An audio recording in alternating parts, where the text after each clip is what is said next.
Many fell in the Archon War, but though their life force faded, their power and malice survived as remnants, posing a continued threat to the world. In Liyue, the task of ending this threat, or rather, enduring it, falls to Xiao. To most in Liyue, Xiao is a name seldom heard, and as the few who have seen him can attest, he appears only when grave danger is nigh.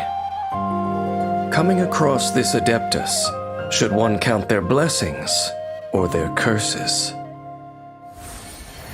Conquering demons is what I do. Hailed as the conqueror of demons, Xiao's abilities are unparalleled among the Adepti. As such, he vanquishes demons without breaking a sweat. Xiao is agile. His movement skills allow him to dart around the battlefield, and when he dons the mask of the yaksha, his abilities are enhanced even further as he purges evil and protects Liyue.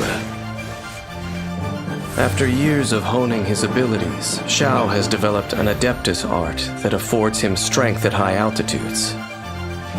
When Xiao is in the party, the active character consumes less stamina while climbing.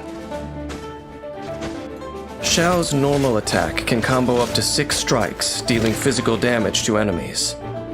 Holding the attack button causes Xiao to consume stamina and perform an upward thrust, dealing physical damage and lifting enemies into the air. While airborne, press attack to perform a plunging attack, striking enemies on the way down and dealing AoE damage upon landing.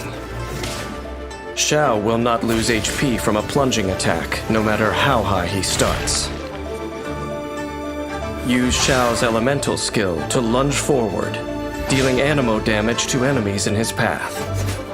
Make adept use of this skill to dart effortlessly around the battlefield, dealing damage while tactically adjusting your position.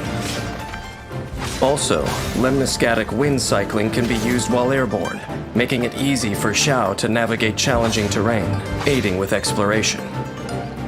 Lemniscatic wind cycling starts with 2 charges available. After unlocking the talent Dissolution Eon Heaven Fall, if Xiao uses multiple charges in quick succession, damage dealt increases with each one. Evil conquering! When Xiao unleashes an elemental burst, he dons the Yaksha's mask that once struck fear into gods and demons alike. His attacks now deal anemo damage, which cannot be overridden by another elemental infusion. And Xiao's attack AoE and damage are both increased. In addition, Xiao's jumping ability is greatly enhanced, allowing him to assail the enemy with plunging attacks. The Yaksha's mask brings enormous power, but also great suffering. During Xiao's elemental burst, he will continually lose HP. This effect stops if he leaves the field. After unlocking the talent Conqueror of Evil, Tamer of Demons, while Bane of All Evil is active, Xiao's damage gradually increases. When Xiao goes into battle, danger follows in his wake. To avoid harming others, he acts quickly, completing the task at hand as efficiently as possible. As the fight begins, Xiao uses his elemental skill to move rapidly around the battlefield, changing strategic positions, dealing damage as he goes, and building up energy.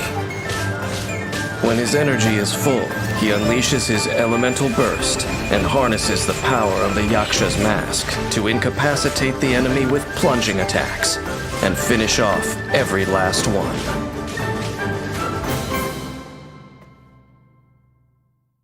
For millennia, tales of the yakshas have been told in Liyue. But over time, these defenders of the masses have all but disappeared.